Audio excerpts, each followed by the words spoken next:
sommes deux sœurs jumelles, nées sous le signe des Gémeaux.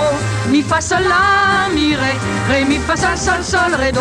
Toutes deux demoiselles, ayant eu des amants très tôt. Mi fa sol la mi ré mi fa sol sol sol ré do. Hello, and welcome to Sounding Cinema, a podcast where we explore how music and sound shape our relationship to film. My name is Nathan Platte, and I teach music and film history at the University of Iowa. In this episode, I get to talk with two film students, Abbie McLaren and Caleb Payne, about Jacques Demy's 1967 film musical Les Demoiselles de Rochefort, known here by its English title, The Young Girls of Rochefort. Our conversation digs into the ways in which this film plays with and plays against the norms of Hollywood studio musicals. A director of the French New Wave, Demy is not a stranger to this podcast series. We discussed his 1964 musical, The Umbrellas of Cherbourg, in episode 3. In that acutely bittersweet film, the entire script is sung. It stars Catherine Deneuve and features continuous music by Michel Legrand. Demy's The Young Girls of Rochefort is a sunnier sibling where people occasionally take a break from singing in order to dance.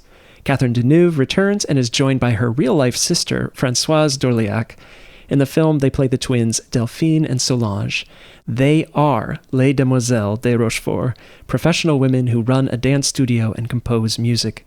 They hope to leave Rochefort someday for the big city promises of Paris. Their single mother, Yvonne, runs a glass-walled cafe in the middle of the town plaza and asks patrons to pick up her youngest child from school. This sunshiny locale eventually draws all the film's characters, each of whom is hoping to meet someone meaningful. Maxence is a young painter completing his military service. He's already painted the portrait of his beloved, although he's never actually met her. Simon Dame is a music shop owner who has returned to the town where he used to live until his fiancée suddenly left him. There's also Andy, an American composer who loves dancing to Solange's in-progress piano concerto. Détro is a regular of the cafe who appreciates poetry but is an oddly pessimistic character in a very cheerful place. Guillaume runs an art gallery and has history with Delphine. The story begins with Bill and Etienne, entertainers who drive into town with a carnival and ultimately convince Delphine and Solange to help with their show when their female dance partners quit. Here, finally, might be the ticket out of Rochefort that the twins are looking for. Young Girls of Rochefort overflows with brightly colored costumes, unrestrained choreography, exuberant singing, brilliant cinematography, and a striking number of convenient coincidences.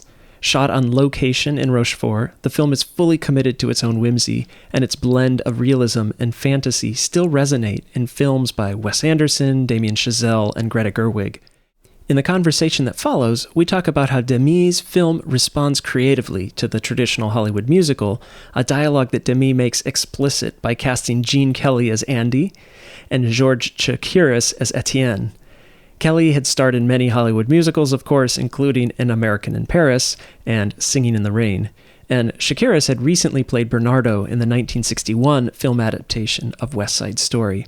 From there, our conversation unpacks some of the film's most enjoyable musical moments and reflects on an extraordinary documentary about the film that was made 25 years later by Agnès Varda, another French New Wave filmmaker and Demy's wife. In addition to hearing from Abbie and Caleb, this episode also benefits from contributions from two more Iowa film students, Erika Chagdes, who contributed to preparing our conversation on the film, and Sam Ross, who arranged and composed music for this episode by playing with melodic motifs from Michel Legrand's music. Okay, here we go.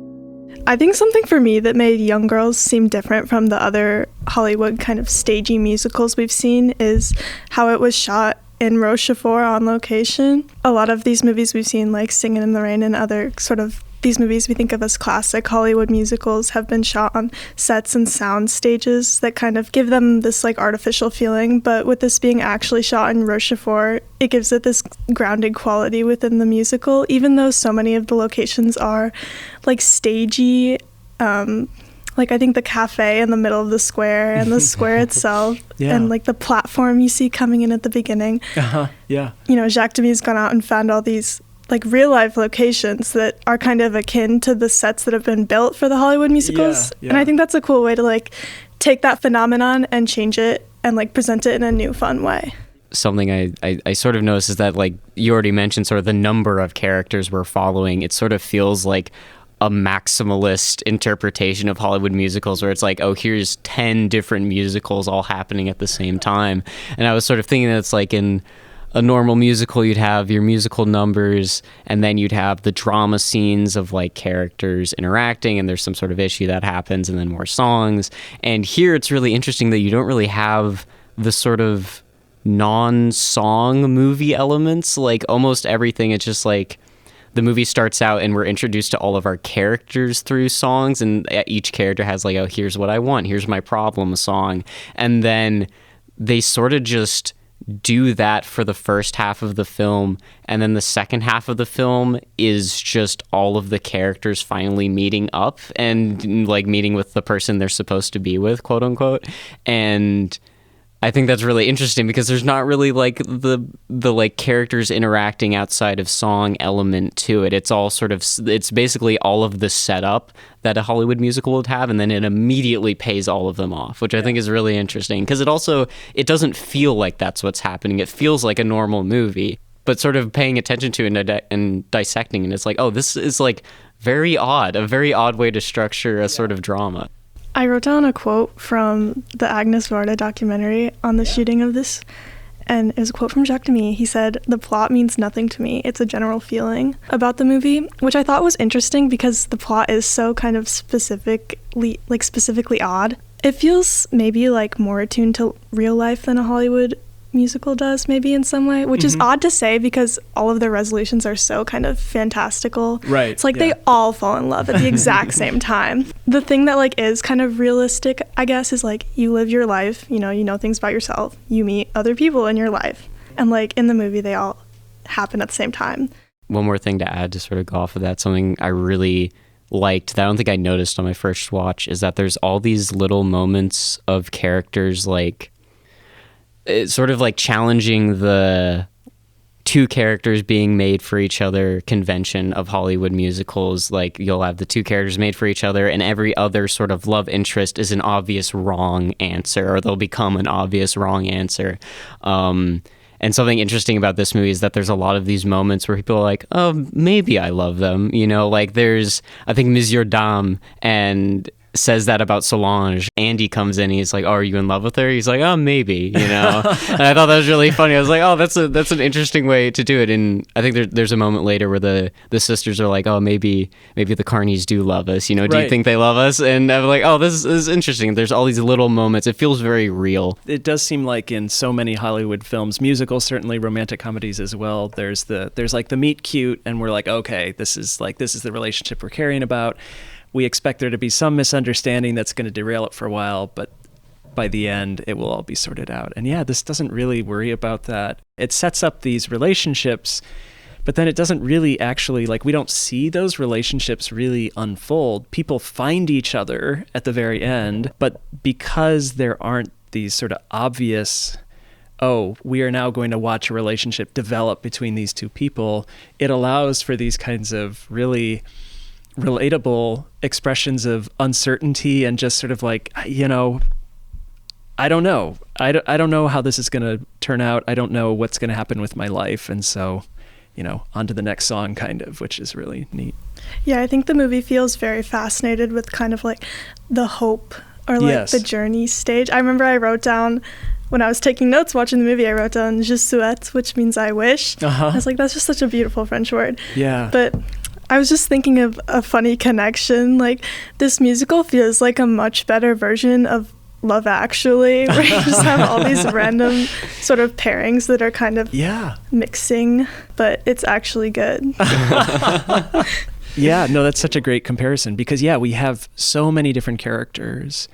And I also like that while a lot of these relationships kind of seem to be sort of, you know, almost like initiated at the end, like Simone Dame finds Yvonne, his former fiancée, and Maxence and Delphine, meet, although we don't even see their meeting, right? He gets into the car or the truck that she's riding in like very end of the film. But then there's other ones that like the Bill and Etienne, the carnies, like they don't, right? They don't really clearly end up with anybody. And I sort of love that too, because that's established early on in their song where they're like, look, we're basically people of the road. We go from town to town. Our relationships are pretty transient. Voyageons de fille en fille, nous butinons de cœur en cœur, à tire-d'aile, dans chaque port, à cœur perdu dans chaque ville. Notre vie c'est le vent du large, l'odeur du pain, le goût du vin, le soleil pâle des matins, le soleil noir des soirs d'orage. We see the people that they're with leave them, and they kind of shrug and say, well, that's life. And and the fact that is not resolved at all at the end, I think is really cool, and also kind of neat, because so many Hollywood films, and here I'm pulling from something that we read by Rick Altman, but so many Hollywood films start with relationships either between two men or two women, right, that are really close, and then over the course of the movie, some kind of heterosexual romance takes off, and that relationship kind of goes into the background. And Bill and Etienne are together at the beginning, and they are together at the end, right? And that their friendship, however that's defined, is more important than any other relationships they have, which I think is kind of cool. I had an interesting thought about the Bill and Etienne, sort of how they fit into this like pairing situation we've got going on. Because I was thinking about how many of the songs sort of like have their doubles and things. Yeah. And my favorite song like in the movie is when we have sort of the combination of the Chanson des Jumelles, the twin song, and then the like summer song the girls sing. Yeah. So it's when the twins are in their apartment and Billy and Etienne come in to like recruit them, and they have their whole little like jam sesh. Right. But I was thinking that Bill and Etienne are sort of like a pair for like the twins. Yes, like that's like a pair in itself. Like not necessarily a romantic pair, but just this kind of like other, like every situation or group has like a pair, which is cool. Yeah, the pair of pairs. Yeah, that's neat. The thing I love about this musical that I think I found very hard to put into words for a long time was how like not insecure everyone is with themselves. Like everyone's very secure with who they are as people, even the people who are sort of like played as the villains, like the art collector whose name I can never rember. It's okay. It's Guillaume. Guillaume. Yeah. Oh, I should remember that. I'm a huge Chris Marker fan. He at the end is sort of like at the very end when he's talking with Delphine, he's like, "Oh, I give up. He's in Paris." He's been lying to her this whole time. Right. But at the very end, he's like, "Yeah, I give up. No, he's in Paris. You'll probably find him." Right. And so it's so interesting, and I love that a lot, and I think that's why I'm really drawn to the film. Is everyone is like someone you can kind of look up to in some sort of way as being like a very secure with themselves person, and that's something that you really cannot say about most Hollywood musicals from the 50s and 60s, is that there's this sort of weird like male masculinity insecurity thing that always happens with them at some point in the film. Sure. And that it feels like the biggest like divergence in this film is that everyone is very like secure with themselves and everyone's very respectable, and I really like that about it. I feel like that plays into maybe some of the songs too. A lot of the songs are upbeat and energetic, sometimes in moments that seem counterintuitive to sort of a Hollywood musical norm, like that scene between Delphine and Guillaume where says, "Look, it's pretty clear to me that your interest in me is pretty much, only about my body, and like I want a different relationship." And she sings that to him in a really sort of, rat-a-tat sort of delivery. Jamais tu ne te poses la moindre question, tu te moques de moi pour un oui, pour un non, non, non, non, non. Tu dis aimer l'argent encore plus que toi-même, et moi où suis-je alors quand tu dis que tu m'aimes? Si tu m'aimais vraiment. first of all, I don't think that would be set to music if even such a scene were to happen in a Hollywood musical. But the fact that A, it's a song, and B, it's kind of a sort of not angry song. I think that's what's kind of cool about it. She's just like, look, like I see you for who you are, and I am not interested anymore, and I'm comfortable singing that. Yeah, the way they speak is very kind of frank and blunt, like they know what they want. And I think that's what made it weird. I just watched the video clip of one of the songs in the English version, and I think that's part of what made it weird, is that hearing like that frankness in like the English words and not just like reading it in the French and hearing the melody. I don't know how to describe it, but it feels so much more maybe like uncomfortable to hear it in English rather than reading it. Oh, you never seem to doubt my love for you will grow. You pester me all day to get a yes or no, no, no, no, no. You say you're saving all the money that you can, but where do I fit into your financial plan? If you loved like a man. But darling, please believe I'm with you all the way. So why don't you support me more than half a day. And I don't know, I just wonder what it would have been like to hear it and like fully understand the French and how people who are native French speakers understand the film in comparison to how we understand the film.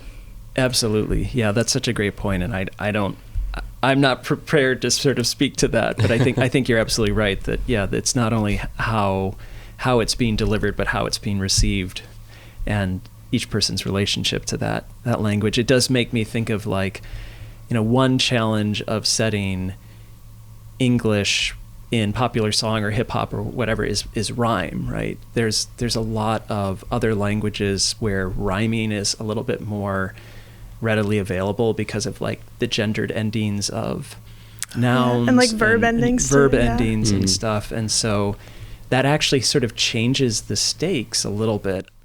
I think there's so much going on in the setting of these lyrics by Jacques Demy when they translate the idea over to English and then try to come up with a way to make the English words rhyme. It kind of gets broken a little bit. I could go on and on describing her to you, and when tomorrow comes I still would not be through. My one, my only love, I never shall forget. But what's the good of dreams? I haven't found her yet. That sort of leads into a point that I really wanted to talk about, which is how the movie sort of opens and builds. Because something I noticed on this watch is that the opening is like, the opening seconds of the film are very quiet and still, and it's when the caravan is just sort of like driving in and they're getting on the platform, that weird like crane bridge thing that's so cool. But that intro segment is so quiet and still, and it's all just sort of this very low natural noise, and I don't think the movie ever like hits that point again, which is so funny. Up until like that point till the very end, they're just singing and dancing and music, and it's great. But that first intro is so quiet, and then they all get on the bridge and they're all they get off their trucks and they're stretching, and that stretching, it very slowly morphs into this dance, and they're all choreographed and they're doing the dance, and it breaks into the first song, and the title sequence comes in, and then from there on we're on like the trip. But sort of like continuing with that, once they get into the town and they're setting up, it's still only like the caravan that's dancing, and they're all dancing around, they're setting stuff up, and then slowly other members of the town start joining in on the song. You get like some moms with their kids start dancing. The really, they have the weird costumes. They're like the like veil silk things around like leotards. Yeah, which is so interesting. And then the military sailors start dancing with them, and it's so interesting that sort of like it builds this idea that this event, because the whole film is centered around the carnival coming into town, and it sort of feels like in this very unsaid way this event has come into town and brought like life into it, and we're sort of like following that, which is it's so beautiful.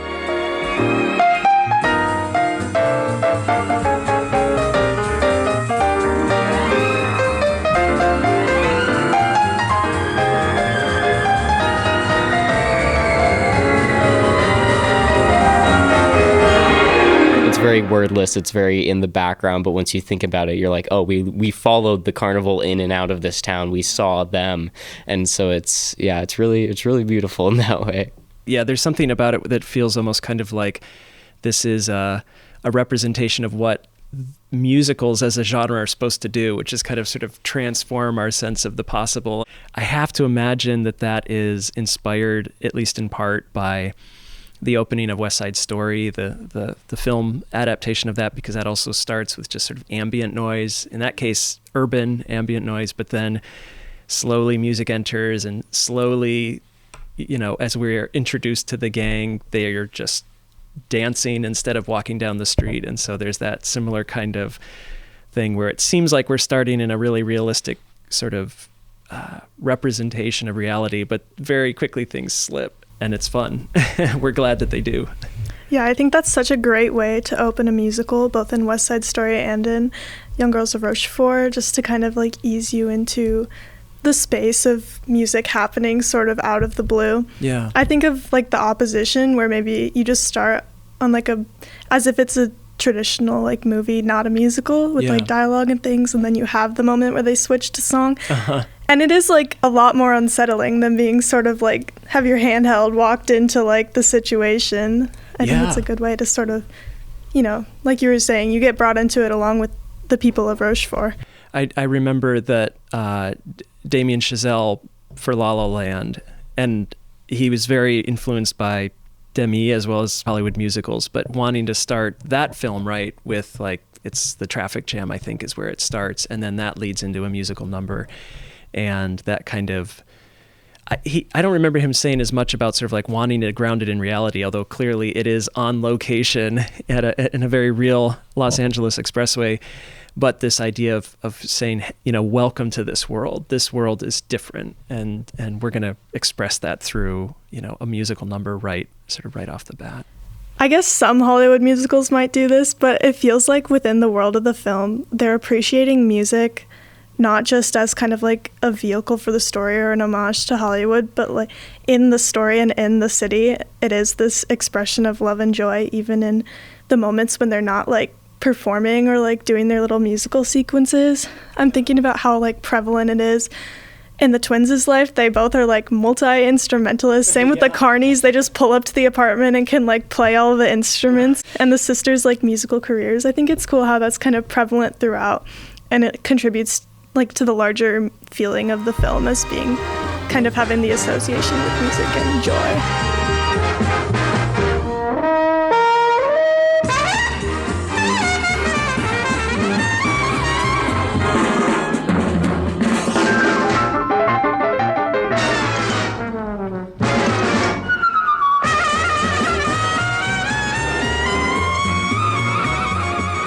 One thing that always sort of stands out to me is the fact that Michel Legrand's score, it really does feel like a score, less so a bunch of sort of musically independent songs. And so, we hear the same melodies sung repeatedly, and sometimes we hear them sung by the same character, and sometimes they're sung by different characters.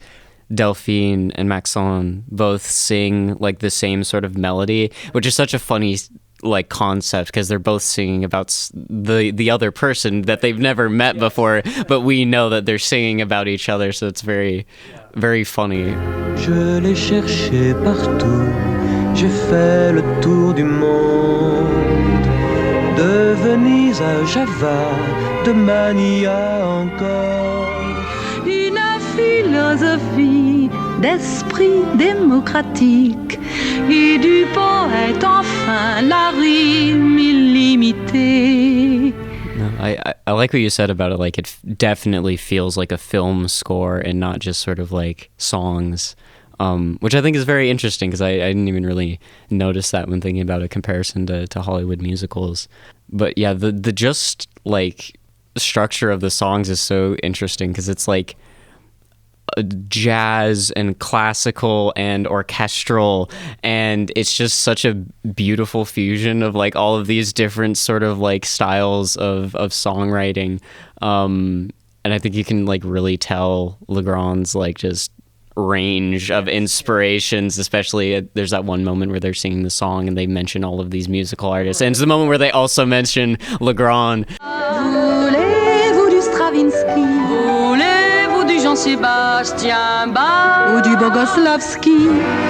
Louis Armstrong, Ellington, comme Bézi, bien Hampton.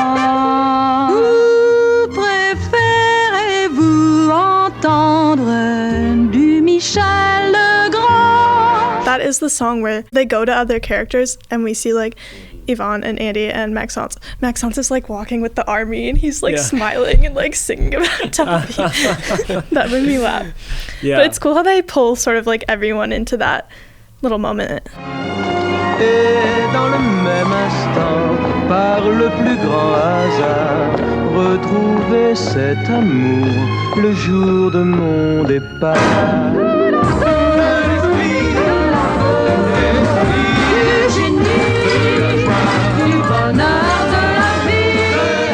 There's this really interesting thing that they sort of do throughout the film, which is they like lampshade almost the fact that they're singing in very odd ways. Like I'm thinking of the moment where Solange and Delphine are talking with the carnies about, what songs should we play? And they're going through all these songs. They're like, we should play them our song. And they're taking this song that was this non-diegetic song that they had sung together and making it into this diegetic song that exists within the world of the film. I was thinking about how with Hollywood films, there is that same sort of thing sometimes where a musical number will be diegetic within like the world of a film, and it'll be sort of heightened a little bit, kind of like the song Moses supposes in Singing in the Rain. But with this film, it feels less like they're making the songs diegetic to justify singing, and more the fact that they have songs so well woven throughout the film that when they want to, they can make it a joke that the songs are diegetic, which I think is really an interesting sort of thing. And even on like preliminary watches of the film, I didn't even really like connect when songs were diegetic or not diegetic, because it was only on this watch where I sort of like put together that Maxon and Delphine's love song that they sort of sing like against one another is non-diegetic, where it's just this song that is being sung, but the song that is shared between Solange and Andy is diegetic because it's this song that Solange has written as like this piano concerto, and Andy finds it and plays it. Sol, la, fa, sol, si, la, la, sol. Tiens, c'est un son mineur. Sol, la, fa, sol, la, mi, sol, fa, mi, fa, do, fa. I'm sorry, mademoiselle, mais je suis amoureux. Vous avez de la chance. Je fais ce que je peux. Ah, la, la, la, la. Oh, la, la, di, la, la, la, la, di. So it's very interesting that we have this dichotomy where this one love song is completely non-diegetic. It's just completely musical. And then this one song is completely diegetic, and it's happening within the film, and there's only a few moments in which it becomes non-diegetic. Yeah. Which is very, very interesting that they're sort of allowed to play with that in ways that other Hollywood musicals really can't. It sort of makes you question too, like what is diegetic and not. Like if you think back, you know, the twins have their song, right? But you think back and you're like, well, maybe when they were singing at the beginning, it was diegetic. Like maybe they just sing in Rochefort and that's how it is. Yeah. It's also interesting they like sing to the camera in that scene, which I don't know what to think about that, but it adds to this sort of confusion of the role of like the musical numbers. Their dance there too is so like posed. It's like they go pose by the mirror and then they go pose on the couch, and it feels like a photo shoot more than like a movie, which is kind of odd. Yeah. Well, and the fun of knowing that the twins are real life sisters too, I think also kind of like plays to that. To me, it's like the corollary of shooting in Rochefort, where it's like we actually went there. Like we didn't cast actual twins, but we did cast actual sisters. But now that we've done that, now that we've sort of checked that box of a nod to reality, that is now going to allow us to sort of like do these dances where when we sit on the couch, our body positions like perfectly mirror Make each a other. little heart. Yeah, make a little heart, exactly. Les marins sont bien plus marrants que tous les forains réunis. Les marins font de mauvais maris. Mais les marins font de bons amants. Marin, ami, amant ou mari, les marins sont toujours absents. There are so many moments that I love in this, but the two women assistants that come with Bill and Etienne, the women confront them and say, okay, like, we found people, we're out, like, we're leaving. And They get paired too. That's right, crazy. Yeah. And it's just another moment where it's like, okay, that would never merit a musical number in a Hollywood musical, but instead they're like, okay, we get it, you're leaving, like, are we annoyed? Yes, but we're still going to sing and do this dance number now. They're, you know, again, just kind of like playfully talking about like why they couldn't end up together because, you know, one guy's eyes aren't blue. Like if that had happened, like maybe, but you know, it didn't. Si tu avais eu les yeux bleus, j'aurais pu d'amour pour toi mourir. Si tu avais eu les yeux bleus, j'aurais pu pour toi mourir d'amour. There is something about it that feels both like really blunt and also, I don't know if it's just because they're singing and dancing together, that there is a mutual affection or form of love even as the relationship is ending, which is, I think, really, really a neat idea. And the other part that I love about it, and this is something that actually stood out to me when I was listening to the soundtrack, I don't think I noticed it as much in the film, but there is a ton of flutes in this arrangement. And like so much so that you're like, how many flutists did they hire for like this one sequence?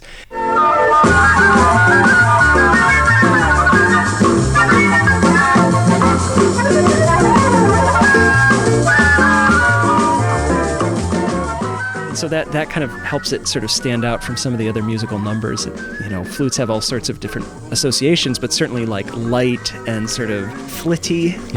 And so that's really like leaned into in like how the flutes play.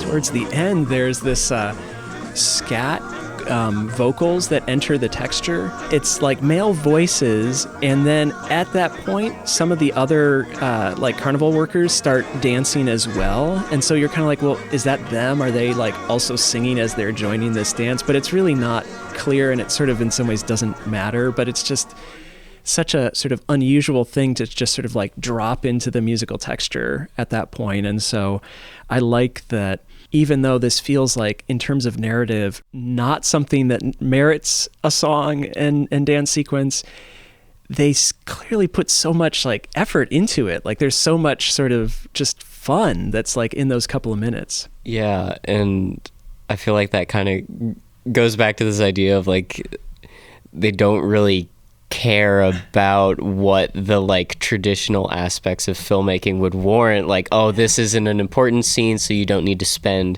all this time and effort into it, but they just don't like, oh, why, you know, why should that be the case, you know? We'll take probably the most insignificant characters that get songs in the film because they're there for just basically that one scene, and we'll give them this really incredible song that is like some of the best lines I think in the movie. Like I love "If your eyes were blue, I could die for you," which is it's such a good line, and it's in this just random song that has very little significance. I like that you brought up the flutes because that feels really akin to sort of Bill and Etienne, talking about how like flitty and like flighty it is, the way they sort of like flit from person to person, place to place. And especially in that scene right after the women are going to leave, it feels very aligned with the sound of the flute. Yeah. They're like seriously inconvenienced for about like 10 seconds. And they have to go pick up Boo Boo from school, and they get distracted. Boo-boo. Moment for Boo Boo. Yeah.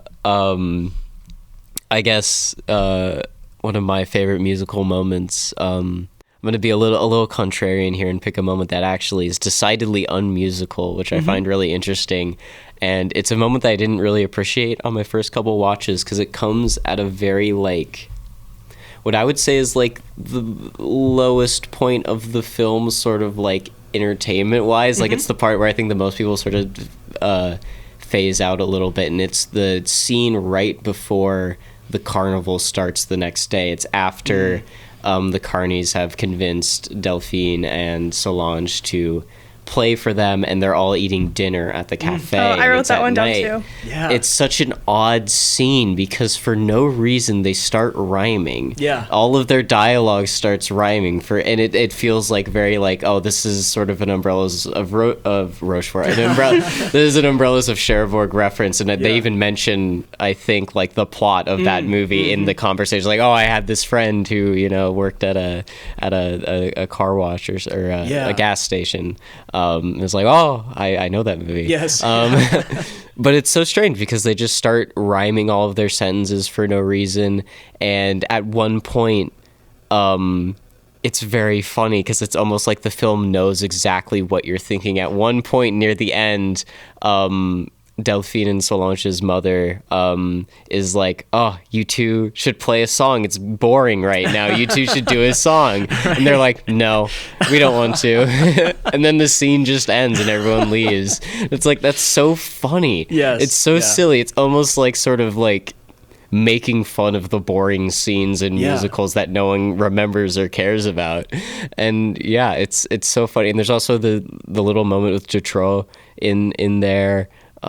There's so many little things that happen in that scene that are hilarious, but it's just like there's no singing in it, so no one remembers it. No, I think that scene is so interesting, and there's like so many layers to it. It's the other one I wrote down as well. It's the rhyming scene. Yeah. And I think it's interesting to think about it as sort of like Dutroux's like song, since he doesn't have a song. Yeah. Thinking about like he's this like serial killer, bad person, bad. Right. But like maybe that's why he doesn't like get music. He just gets rhyme because that like joy or like morality, like goodness is like removed from him. So his moment is sort of like this one where we get the rhymes but we don't get the music. I think it's kind of, I don't know. I enjoy thinking about it that way. J'ai connu un coiffeur à Cherbourg, Aimé. Il avait épousé Madame Desnoyers, une veuve de Tours, ou plutôt d'Orléans, une ancienne danseuse. Et mère d'une enfant. It's such a neat sequence. I was thinking about like how, and this was pointed out to me in a reading, like I didn't actually notice it, but it's the only scene that's shot at night. So everything else is set during the daytime. Yeah. And I did kind of register, like it feels so informal having dinner together that I remember watching it and thinking like, who knows, but I would like to imagine that this is like what the cast was like after they were done shooting, that like they were this much fun and probably spoke to each other in verse. And, but I agree with you, Abbie. There is definitely something about this is a pretty important scene for Dutroux, and we will, later learn that he is, has committed some pretty evil deeds that we don't know about yet. There's a history in musical theater of, going back to the Middle Ages, of not having evil characters sing, like that they can only speak. There's of course lots of great operas where devils and whatnot do sing, but there's a sort of a recurring trend of, oh, this person is truly dark, therefore they will be the one not singing character, and that really kind of maps onto what you're talking about. Yeah. Sort of like on this watch specifically, I think everyone on their second watch of this movie tries to play very close attention to Dutroux because it's such like an undercurrent throughout the whole film. And I feel like it's really like where a lot of the film's sort of goals come to a head in terms of like what they're trying to do with the story and with the characters, because Dutroux is such like a nihilistic person throughout the whole film, and in very subtle ways. Like in a normal movie he'd just be a normal character, but in this world where everyone is so joyous and happy and secure, he is this one person who's very like insecure and nihilistic and depressing and talking down about all of these things, and he sort of becomes a contrast in that way. And so it's very interesting that there's sort of like he is this evil that sort of like exists, and it's very interesting because there's also this very like subtle mention multiple times of the military presence in Rochefort, and it feels like that's going to develop into something. But I think someone first watching the film would imagine that is going to develop into like this counterpoint that the film is arguing against, but instead it's this one random person who's just sort of there and is just sort of kind of subtly bad. Like, because I think on the first watch I really struggled to find like a strong point the film was making, sort of like, I guess, socially or morally. And not that it has to have one, but I feel like when you really look at what's happening there, it feels like a very, very pointed story element.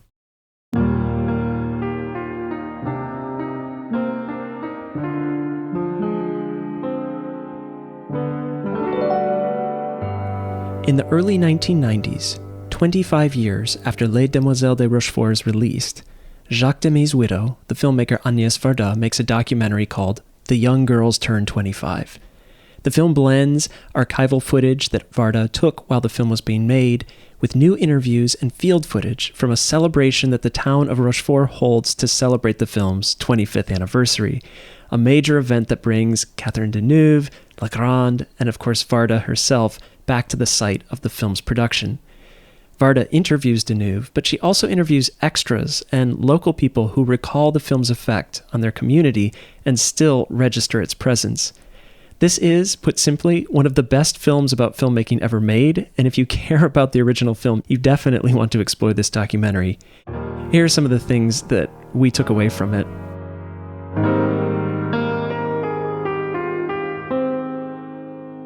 I just love that this documentary even exists. Mm-hmm. Yeah. Obviously, it couldn't exist without the film, Young Girls of Rochefort, but it's as much of an interesting film on its own terms, just in the way that obviously Varda's relationship with the director, but also her really just kind of wide-ranging curiosity about life and what filmmaking is. Like, it's more than just making a film. I really like that. Yeah, I'm so fascinated by Agnès Varda and Jacques Demy's like relationship as this like film power couple. Kind of crazy. I hate like that those words came out of my mouth. I think in her film you get like such a sense of love in her filmmaking that you don't feel in most documentary films. You know, the easy like shot to point to is the shot she has of Jacques Demy like putting on his sweater vest and it's like, and she's like, who else would shoot this but me? And I'm like, that's so true. Yeah. But it feels very in touch and in conversation with like the themes of like hope and loving relationships that are in the film itself. Yeah. And I think like having seen both, it sort of builds up the message of both for me. They kind of like are in conversation, like building on one another. And then in the context of knowing about their like real life relationship, it just makes both films so much more like emotional and like connected, like a real love story. I don't know. I encounter films as kind of like texts, as like books on a shelf. And what I love about her work is like she seems to really think about like filmmaking as relationships, not only among the people in front of the camera and behind the camera, but also like the relationships around that. So like in the documentary, we see like she goes and talks to like business owners in Rochefort and like asks them to recount, you know, what it was like when the film was shooting there. And like there's archival footage that she was shooting like during the production. Like probably one of my favorite lines from like both movies is where she asks, there's some older people just sitting on a bench while they're shooting one of the scenes. Yes. And she says, do you like the music? And they say, well, we're sitting here. We wouldn't be if it was too bad, you know, like. It's such a French thing to say. I know. But that idea of like, yeah, you know, when you make a movie, particularly a movie on location, other people are affected by that, and how they're affected and what they think about it, like that is meaningful too. And I just love that she thinks to sort of include that. That's really special. I've been really interested in like film, not as an end product, but as like a process and like what occurs within the making of a film, especially because I've been very interested in like amateur filmmaking and stuff like that, sort of, which often seem to be a lot more powerful in the like communal aspect of creating a movie and all of the work and sort of like relationships that are involved in that, and how that is often far more meaningful to the people who created it than the actual end product. And I think that's something really, really beautiful about this documentary, is that it really tries to get at that, because I think it's very easy to think about art itself as just the completed work and not the process of making it. But unlike with sort of writing or painting or something where it's a very like solitary practice, with filmmaking, the process of making art is an incredibly communal process, and there isn't really much of a way to do it by yourself. So it unlike other art forms, a lot happens within the creation that is like very important and poignant. And I think that's something I really admire about Varda, is that she really digs into that and what that like means and how it affects people. Because something really beautiful about the movie is it celebrates the film, but also like the town itself, like Rochefort. It shows you how affected they were by the movie and how important it is to them. And it's like, even with us and how much we love the film, there's even a further connection to it that some people have that like we will not even be able to like grasp or scratch the surface of, which I think is really, really interesting. I feel like we have an interesting perspective as like film students, because when you're in class and you're watching like things maybe you've made, you see like your friends in it. Right. And I have to imagine that's how sort of the people of Rochefort feel when they see the movies, that we see our friends, we see our community. And it's like, if I was watching those films we made in class and it was just random people and I didn't know them, like some of them I wouldn't like as much. Right. So I have to imagine like you were saying, as much as we love it, like they're bound to love it more, seeing their own community, you know, broadcasted in this really like exuberant and beautiful way, just sort of capturing maybe what they already love about their home. And I think Agnès Varda captures that well, and how she really shows how invested all these like sort of extraneous people are in the production. I really like the moment with the restaurant owner talking about like how he's feeding all the crew and all the cast and whatever. Just everyone really like gave it their all, it feels like. And I think that leads into sort of Varda's fascination with the extras who were in the film and all like the very small roles, because that's what we get for like the first 15 minutes of the documentary, is just what all the extras are saying, like the bike crew, which is so them all sitting on the bike there, which is so funny. I love that. And it's just she knows exactly like what she wanted this to be about, and it's so beautiful to see. Well, I think there's definitely sort of like a genre, right, of behind the scenes documentary, like let's show you how a great film is made. And we sort of, you know, there's kind of expected elements of that, which is you talk to the stars, you talk to the director, everybody talks about how incredible everybody else was.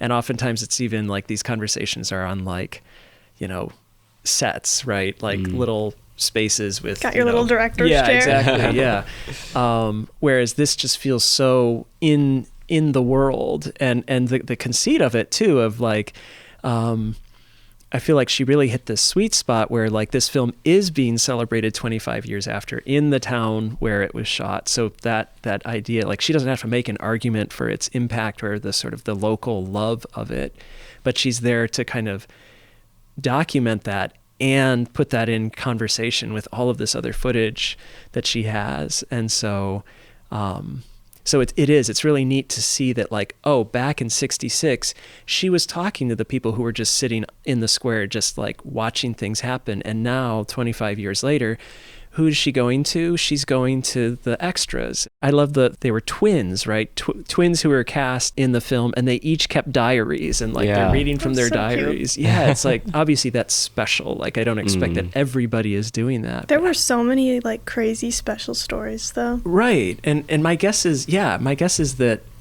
you know, special stories are, you know, I'm already cringing at how corny this is going to sound, but like these things actually happen more often than we might expect, but there aren't people there to like document them. And it's sort of her curiosity, and again, I think her sort of love for these relationships that they're sort of illuminated through her work in a way that's really fantastic. I wonder how she came to know all these stories. She must have had a very like journalistic approach to go talk to everyone and hear, to dig to find out how, their connections. I wonder how she approached that. There is sort of an element, right? If you believe something is there, you're more apt to find it. And I think just because her documentaries have so many of these kinds of moments, I think of The Gleaners and I, which interestingly is another film where she made another documentary about those people after she'd made the first documentary. But same kind of thing where you're just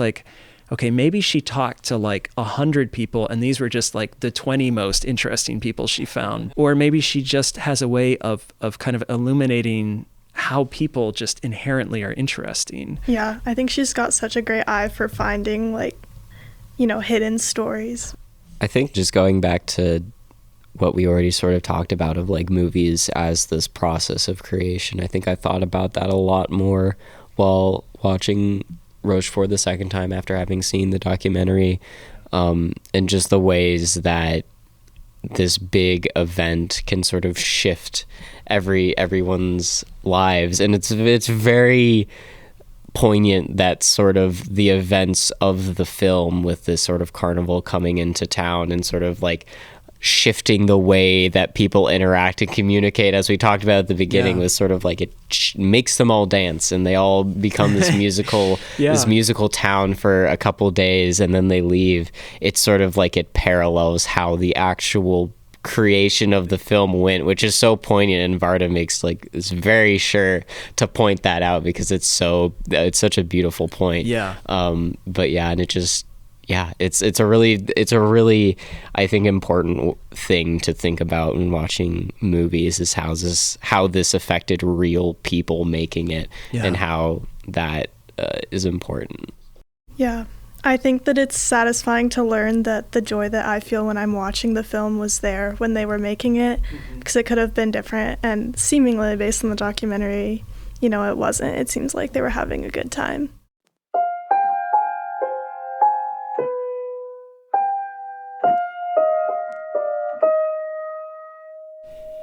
That is our episode, and thank you so much for listening. Again, our guest speakers were Abbie McLaren and Caleb Payne, with support from Erika Chagdes and music by Sam Ross. I also want to thank Jean-François Charles, who helped provide recording space for the episode's discussion and some of its music.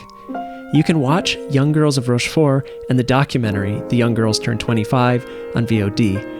There's also a fantastic DVD and Blu-ray edition of the film from Criterion that of course comes packed with archival footage and additional commentaries. And if you enjoy the music of the film as much as I do, look for the 5-CD 50th anniversary soundtrack release from 2017 that includes the music of the film along with demos and the English dubbed recordings of the songs. It is a real gem, and you can find it on the Universal Music France label. There are more episodes of Sounding Cinema coming soon, and if you haven't already, please subscribe so that you'll know when our new episode drops. If you can, help others find the series by telling a friend or leaving a review on Spotify or Apple Podcasts. Thank you.